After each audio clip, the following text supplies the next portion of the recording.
Shame around money keeps you stuck more than not having the right tools or strategies. Learning to have compassion with who you are and who you want to be will have you making progress more quickly. In this episode, I'll share 4 ideas to help you get unstuck in a very compassionate. Welcome to the Wealthy After 40 podcast, the show for Gen X women and couples who are ready to ditch financial stress and feel confident about retirement. I'm your host, Daylene Higgins, financial and retirement coach, helping Gen Xers master their money and create a personalized retirement plan so they can stop spinning their wheels and step boldly into their dream retirement. If you're feeling behind, don't worry. Continue listening to this podcast, as well as be sure to grab your free guide, 5 must-do steps to start retirement planning now, at elevatefinances.us/must-do. And remember, let's make retirement possible together. Welcome to the episode. If you listened to the intro, we're diving into financial shame and guilt. We're going to be talking a little bit about the two, what the difference is, but I'm sure every listener here, myself included, has at some point experienced shame or guilt around money. And if we get caught up in it, it's going to keep us stuck. It's going to keep us stuck. But it's important to know that you're not alone. Even successful people, even if they're not going to be honest and tell you, I'm sure they have experienced this at some point. It's just the way we are. It's human nature. But the important thing is not getting stuck in this cycle. And we'll talk about that. But if you have ever thought, I should know better, or I'm so behind, you're not broken. You're just human. And you're capable of change. Today, we're not diving into strategy or spreadsheets or tools or anything like that. We're going to be unpacking emotional blocks. These types of thoughts, ideas, they will keep us holding back from taking action with our money. And once you learn to release the shame and the guilt, you will be able to make progress because you unlock something so much more powerful, and that is you believing in yourself. Before we get into all of that, I want to talk about financial shame versus financial guilt. Shame is when you say, I am bad. Right? I am the bad person, and you reflect it all on you. And guilt is, I did something bad. See how there's not that personalization? If you are experiencing shame and you're like, well, I don't know the difference. Okay, shame might be you're avoiding the budget. You're not opening your bills or your email, whether it's in the mail or your email. Or you're just saying, I'm bad with money. You're doing that personalization with the I. And honestly, overall, you're going to be procrastinating with your finances. And it's a hard place to get out of because shame keeps whispering to you. And it's going to whisper that it's too late, that you've messed up too much, and that you're behind everyone else. This isn't true, and I'm going to share with you why that is. Why is shame holding you back? Shame creates paralysis.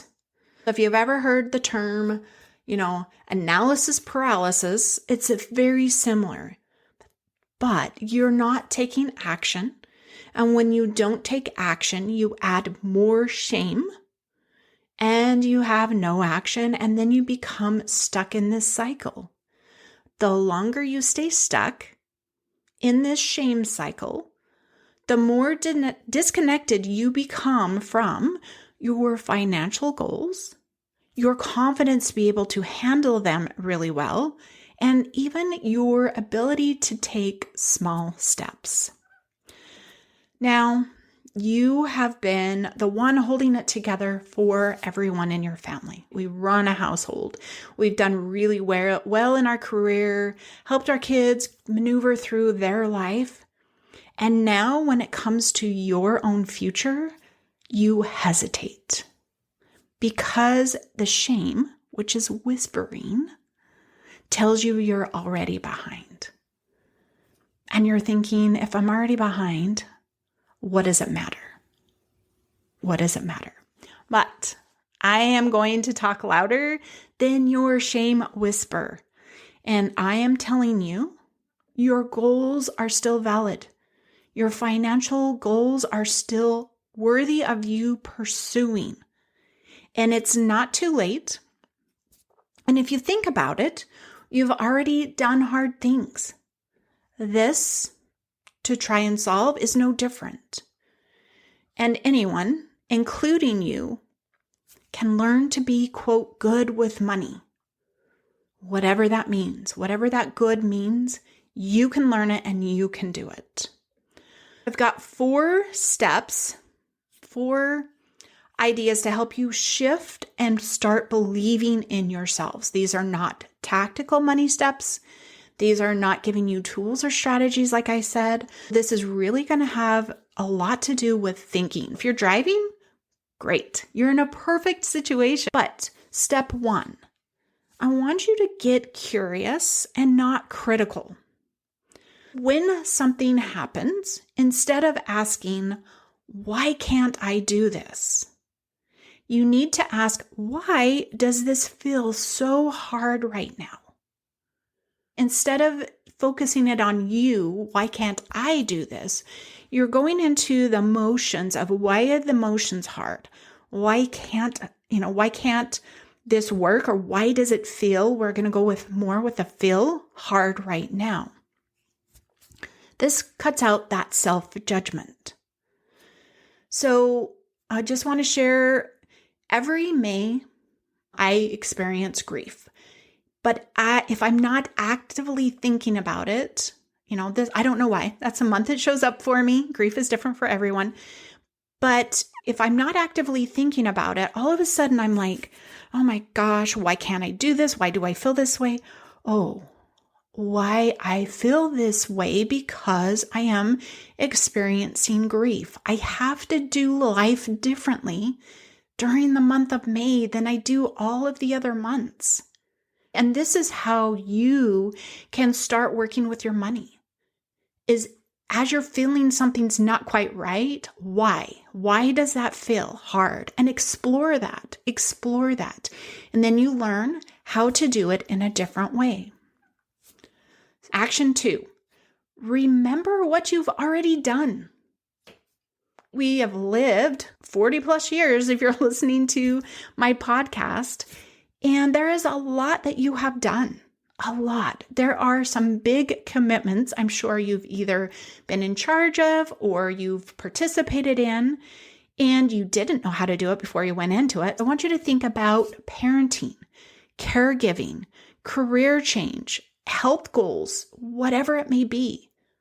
Did you follow through on a big commitment in a prior different, area of life? Think about that. What have you done? Why did you do it? Why were you successful? But you're also going to want to reflect on the times that you made, financial decisions that you were proud of, that you should be proud of, and continuing to remember them. Whenever I work with individuals, I always believe that I don't have to scratch everything. It's not about starting over. It's about finding what has worked and create that to fit and work better. As you think about your financial decisions and as your other big commitments, why did they work? How were they working? And it's not about, thinking of a different way. It's just remembering what works for you.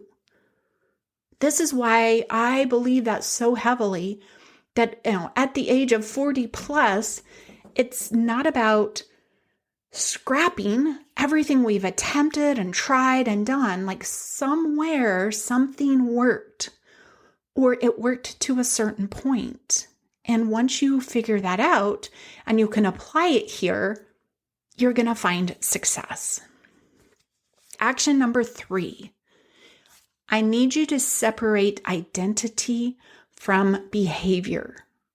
Behavior with money is not from your identity. It is not who you are or what you deserve or what you should be valued. Behavior results from many, many different areas. And your past choices are not your future results. So learning to think about who you are, I deserve this, I've just got to change the way I'm doing it, shows compassion in keeping you who you are. We don't change you.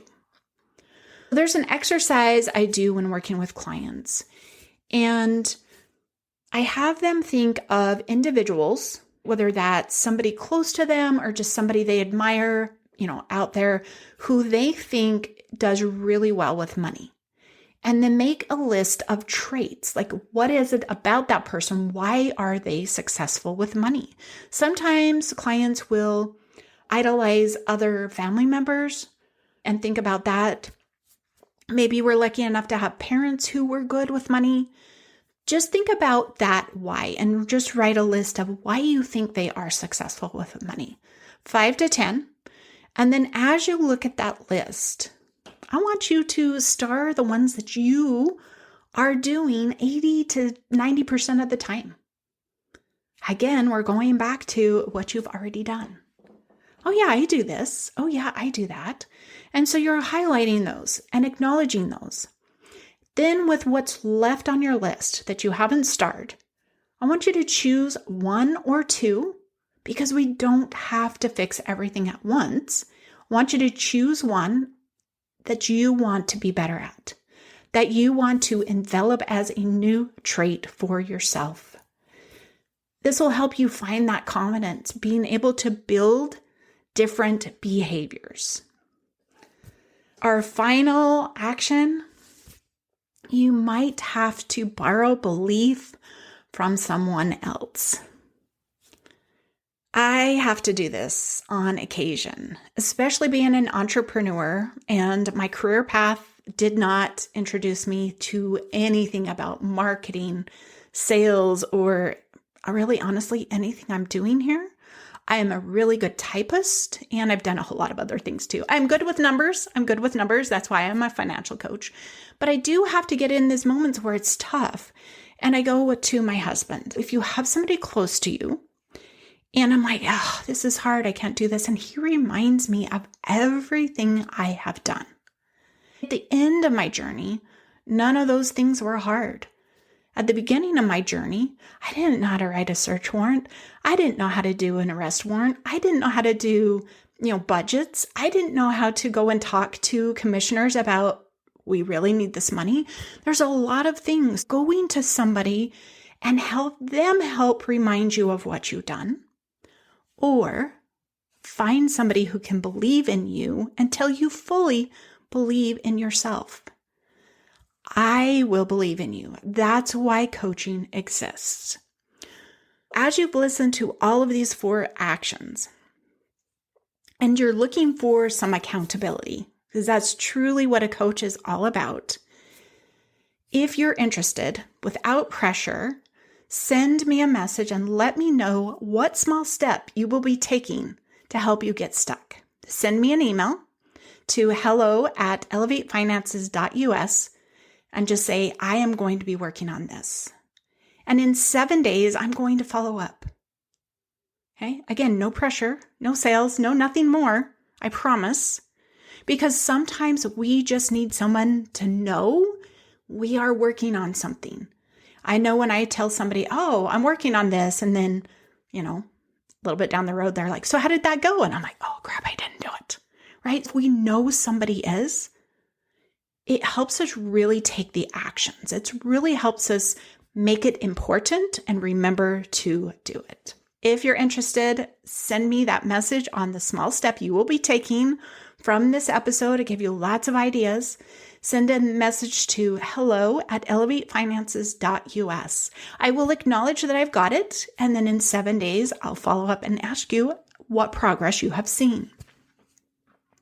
To wrap up the episode, I just want to remind you, you are not behind. You are capable of change, and you are better with money than you think you are. And what it all boils down to is that you are worthy of a retirement that you're excited about. And if you've been here long enough, you've heard me say, I believe retirement is possible for everyone. And I love to help individuals make retirement possible. That is what I'm all about. So if this episode hit home, you're shaking your head, you're realizing you're that person, and shame is probably holding you back, your next step doesn't have to be overwhelming. You're already in that position. I invite you to book a free 20-minute connection call. This is a safe space to talk through where you're feeling stuck and to find out if coaching is that right next step for you. Again, no pressure, just support, clarity, and a chance to move forward with someone in your corner. When you're ready, book that call at elevatefinances.us/connection, and we'll take the first step together. If there was a lot thrown at you, go back and listen to this episode. Again, decide on one action for yourself to be able to start getting unstuck.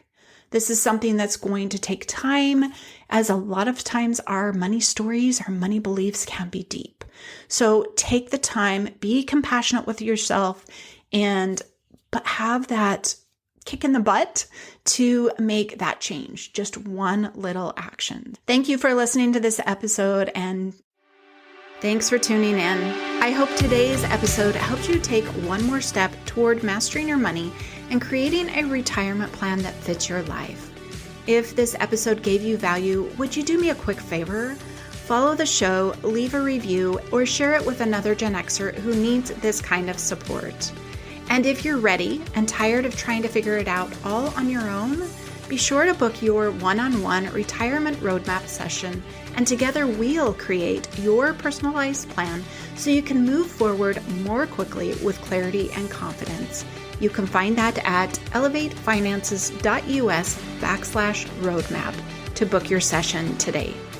And remember, retirement isn't just a dream, it's a plan, and let's make it possible together.